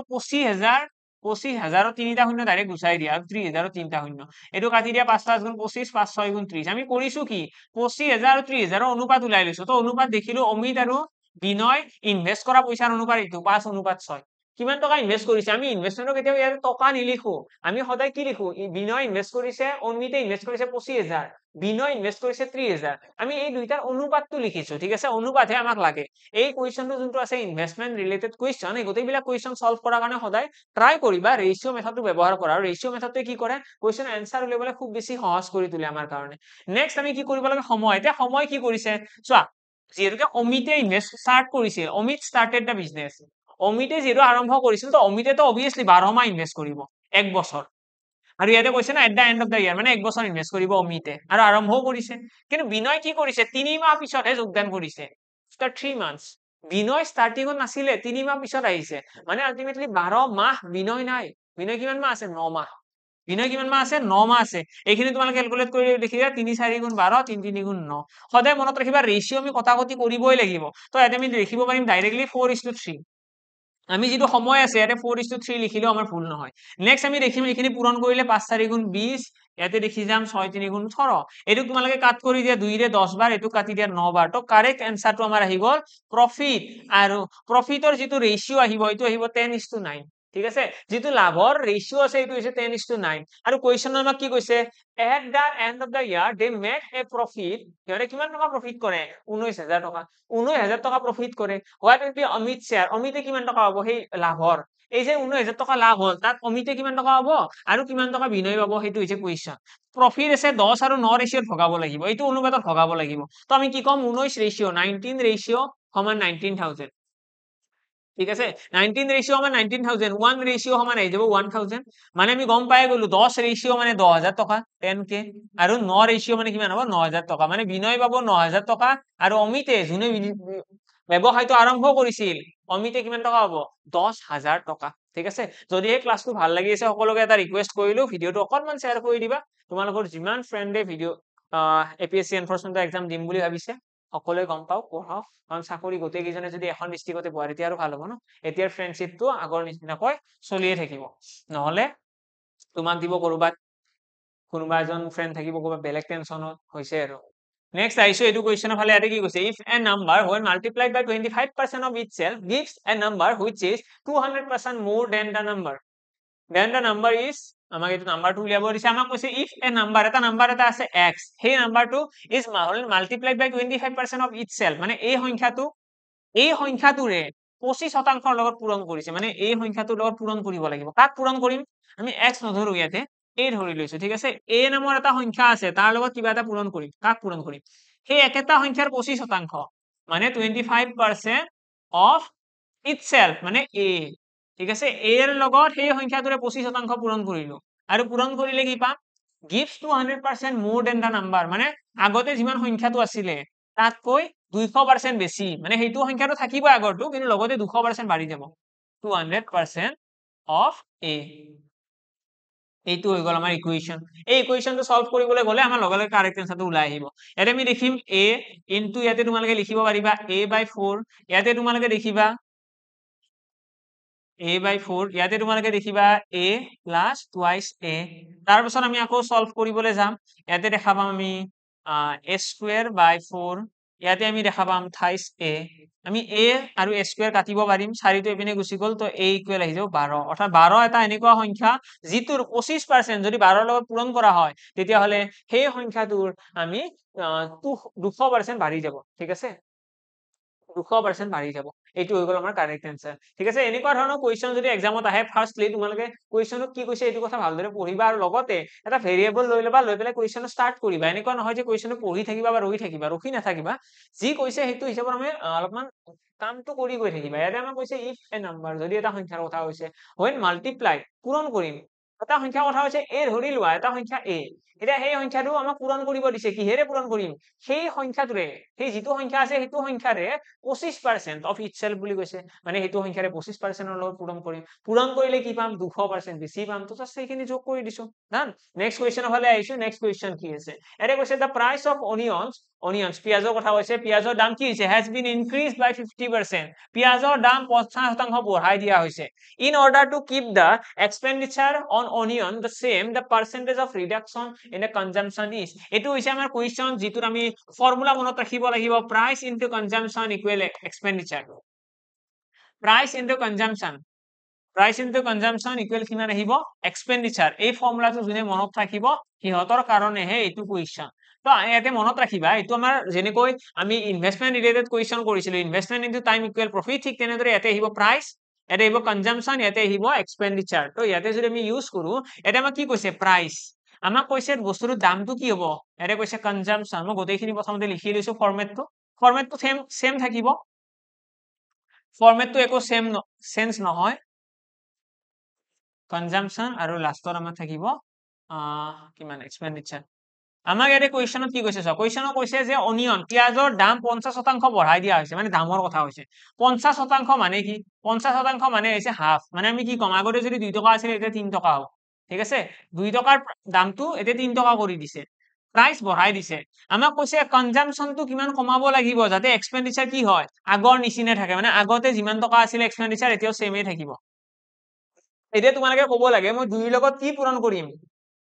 যাতে এনসাৰটো 1 আহে তো সকলোৱে জানা যে 2 ৰ লগত মই হাফ এটা পূৰণ কৰিব লাগিব ঠিক আছে এটা মই যদি 3 ৰ লগত কি পূৰণ কৰিম যাতে 1 আহে তো ইয়াতে এটা 1/3 পূৰণ কৰিব লাগিব আমি সকলোৱে জানো যে কনজাম্পশন বা ৰেশিও কেতিয়াও ভগ্নাংশত নাথাকে তো এটোক যদি আমি অকমান কনভাৰ্ট কৰি দিও আমি কি দেখা পাম আমি ক্ৰস মাল্টিপ্লাই কৰি দিয়া 3 টো ইয়াতে আহিব 2 টো ইয়াতে আহিব তো তেতিয়া তোমালোকে গম পাবা যে আমি ইয়াতে যদি 3 এটা পূৰণ কৰো ইয়াতে যদি 2 এটা পূৰণ কৰো কি পাম 3 2 গুণ 6 3 2 গুণ 6 6 আৰু 6 ডাইৰেক্ট কাট খাই পেলাই 1:1 ৰেশিও মানে কি হয় কথাটো হৈছে এক্সপেন্ডিচাৰ এটা চেঞ্জ হ'ব নোৱাৰে কোৱেশ্চন কি কৈছে price of onions has been increased যদি পিয়াজৰ দাম 50% বঢ়াই দিয়া হয় পিয়াজৰ দাম 50% বঢ়াই দিয়া হৈছে in order to keep the expenditure constant এক্সপেন্ডিচাৰটো কি হ'ব সেম থাকিব খৰচা বাঢ়িব নোৱাৰে খৰচা আগতে যিমান আছিলে যে আগতেও 200 টকাৰ পিয়াজ কিনিছিলো মাহে এতিয়াও 200 টকাৰে কিনিম পিয়াজৰ দাম বাঢ়িছে পিয়াজ কমকৈ খাম আগতে এটা পিয়াজ তোৰ লগত এসাজত খাইছিলো এতিয়া এটা পিয়াজেৰে 10 দিন খাম তেনেকুৱা তো আলটিমেটলি আমি যদি এক্সপেন্ডিচাৰ সেম ৰাখিব লাগে মানে আগতে 1 টকা থাকিলে এতিয়াও 1 টকা আৰু লগতে কৈছে এটা percentage of reduction in consumption has to be consumption কিমান কমিব লাগিব তো ইয়াতে দেখিলো কনজাম্পশন আগতে যদি 3 টকা আছিল এতিয়া কি কৰিব লাগিব 2 আগতে যদি 3টা পিয়াজ খাইছিলো এতিয়া 2টা পিয়াজ খাব লাগিব এইটোৱে কথা তো আগৰ তুলনাত কিমান কমিছে আগতে 3টা খাইছিলে 2টা খাই আছে 1 টকা এটা কমিছে নে নাই এটা পিয়াজ কমাই দিছো তো এইটোৱে হৈ গল আমাৰ 33.33% আমি এক্সপেন্ডিচাৰ কমাব লাগিব আশা কৰো বুজি পালা সকলোৱে বহুত ধুনীয়াকৈ বুজি পালা খুব ইন্টাৰেস্টিং কোয়েশ্চন আছিলে তো ইয়াৰ কাৰণে ফৰ্মুলা মেইনলি থাকিব প্ৰাইস ইনটু কনজাম্পশন ইকুৱেল এক্সপেন্ডিচাৰ এই ফৰ্মুলাটো আমি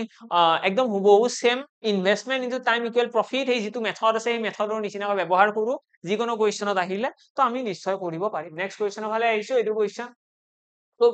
সহজ কোয়েশ্চন এটা আছে এৰে কৈছে the value of a machine depreciates every year by 10% এটা মেচিন এটা আছে আৰু মেচিনটোৰ ভ্যালু কি হ'ব প্ৰতি বছৰে 10% হ্ৰাস পাব if its present value is 50,000 বৰ্তমানৰ প্ৰাইস যে এইটো then the value of the machine after 2 years তো ইয়াতে আমি যদি চাও যে বৰ্তমানৰ দাম আছে 50,000 টকা এই 50,000 টকাটোৰ পৰা কি হ'ব এক বছৰ পিছত 10% দাম কমি যাব মানে কিমান ৰৈ যাব 90% হে ৰৈ যাব এইটো হৈছে এক বছৰ পিছৰ দাম 50,000 90% এইটো হৈছে এক বছৰ পিছত তাৰ পিছত কি হ'ব আকৌ 90% আহি যাব হ'ব নে নাই আকৌ দাম কমিব ন আকৌ দাম কমিব তো 2 বছৰত দুবাৰ কমিব এইখিনি আমি সলভ কৰি দিম লগে লগে কাৰেক্ট আনসাৰটো ওলাই আহিব তো সলভ কৰিবলৈ গলে আমি দেখিম 5,000 আছে 50,000 আছে ইনটু কি হ'ব 90/100 ইনটু কি হ'ব 90/100 তাইৰ আমি দেখিম দুটা দুটা 0 আছে কাটি দিয়া আৰু দুটা 0 কাটি দিয়া 9 9 গুণ কিমান 81 81 ৰ লগত 5 পূৰণ কৰিলে কি হ'ব 5 1 গুণ 5 5 7 গুণ 40 40 আহি গল দুটা 0 লগাই দিয়া 40,500 তো অৰ্থাৎ 2 বছৰ পিছত বস্তুৰ কিমান দাম হৈ যাব 40,500 টকা যেটো বস্তুৰ দাম বৰ্তমান আছিল 50,000 টকা 2 বছৰৰ ভিতৰতে কমি পেলাই কিমান হৈ যাব 40,500 টকা আশা কৰো বুজি পালা সকলোৱে তো যেতিয়া ডেপ্ৰিচিয়েচনৰ কথা কব তোমালোকে ডেপ্ৰিচিয়েচনটো এনেকৈ উলিয়াব পাৰিবা কন্টিনিউয়াস ওয়ে কন্টিনিউয়াস ডেপ্ৰিচিয়েচন যেটো আমাক কি কৈছে ইয়াতে ডেপ্ৰিচিয়েটস এভৰি ইয়াৰ বুলি কৈছে না এভৰি ইয়াৰ তো কন্টিনিউয়াস ডেপ্ৰিচিয়েট হলে আমি এইটো মেথড ব্যৱহাৰ কৰিব পাৰিম নেক্সট কোৱেশ্চনৰ ফালে আহিছো এইটো কোৱেশ্চনত কি কৈছে চোৱা এৰে কৈছে if 60% of the students in a school are boys এখন স্কুল এখনত থকা ছাত্ৰ ছাত্ৰী সকলৰ 60% ছাত্ৰ 60% কি লৰা 60% যদি লৰা হয় বাকি 40% কি হ'ব 40% অটোমেটিক্যালি গম পাই গলো ছোৱালী হয় নে নাই ছোৱালী কিমান হ'ব 40% আৰু নেক্সট আমাক কি কৈছে the number of girls is 972 ছোৱালীৰ সংখ্যাটো আমাক কৈ দিছে 972 তো আমি কি ক'ব পাৰো যে 40% সমান 972 দেন আমাক কি কৈছে আমাক কৈছে how many boys are there in the school স্কুলখনত কিমানজন লৰা আছে তো তাৰ কাৰণে তোমালোকে কি কৰিব লাগে প্ৰথমতে ইয়াৰে 2 ৰে হৰণ কৰি দিয়া দিও পিনে 2 ৰে হৰণ কৰিলে আমি কি পাম ইয়াতে পাম 20% এৰে কি পাম 2 ৰে হৰণ কৰিলে 2 4 গুণ 8 9 2 8 গুণ 16 2 6 গুণ 12 তো আমি ইয়াতে পাই গলো 486 দেন আমাক উলিয়াব কি দিছে লৰা কিমানজন আছে তো লৰা আছে কিমানজন লৰা আছে 60% তো আমি 60% হে উলিয়াব লাগে তো তাৰ কাৰণে মই কি কৰিম 20 ৰ লগত এটা 3 পূৰণ কৰিম আৰু ইয়াৰে লগত এটা 3 পূৰণ কৰিম তো ইয়াতে দেখি গলো 60% আৰু এই 60% সমান কি হ'ব এতে পূৰণ কৰি দিয়া 6 3 গুণ 18 8 3 গুণ 24 25 আহি গল আৰু 5 4 গুণ 20 22 আহি গল তো 2258 কি হ'ব আমাৰ লৰাৰ সংখ্যা টোটাল নাম্বাৰ অফ বয়জ কিমান আছে 2258 টা ঠিক আছে ফুল হল চাগে কিবা ন কিবা ভুল হৈছে তো 6 3 গুণ 18 1 আহি গল 8 3 গুণ 24 25 2 আছে 4 3 গুণ 12 1 13 14 হ'ব লাগে নেকি 14 হ'ব চাগে 14 12 13 14 তাৰিখে আছে 1458 আমাৰ কাৰেক্ট আনসাৰ আহিব যে লৰা কিমানজন আছে 1458 নেক্সট কোৱেশ্চনৰ ফালে আহিছো এইটো কোৱেশ্চন ইয়াতে কি কৈছে ৰমন's salary is increased by 5% this year ৰমনৰ দৰমহা এইটো বছৰৰ কথা কৈছে দেই এইটো বছৰৰ 5% বৃদ্ধি হৈছে মানে ৰমনৰ দৰমহা আগতে যদি 100% আছিল এইবাৰ কিমান হৈছে এইবাৰ হৈছে 105% আমাক কি কৈছে ইফ হিজ প্ৰেজেন্ট চেলাৰী বৰ্তমানৰ দৰমহা কিমান আছে 1806 টকা তেতিয়াহ'লে লাষ্ট ইয়াৰৰ দৰমহা কিমান আছিলে চোৱা এইটো হৈছে লাষ্ট ইয়াৰৰ দৰমহা লাষ্ট ইয়াৰৰ দৰমহা 100% বৰ্তমানৰ দৰমহা 105% আৰু এই 105% কাৰ সমান 1806 ৰ সমান হয়নে এইখিনি কথাই আমাক কুৱেশ্যনত কোৱা আছে তো যিহেতুকে আমি গম পাই গলো যে 1806 আছিলে